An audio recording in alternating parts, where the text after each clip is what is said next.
Hello, আসসালামু আলাইকুম। সবাই কেমন আছো? আশা করি সবাই ভালো আছো। গ্রামের বাড়ি রান্না মজাই আলাদা, তাই না? চুলার রান্নার মতন গ্যাসের রান্না কখনোই স্বাদ হবে না।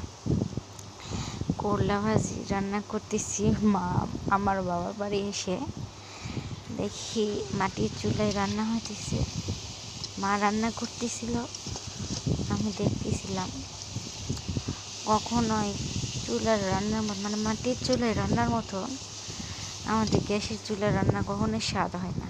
দেখেন কত সুন্দর একটা চুলা, তাই না? এক চুলা অনেক সুন্দর,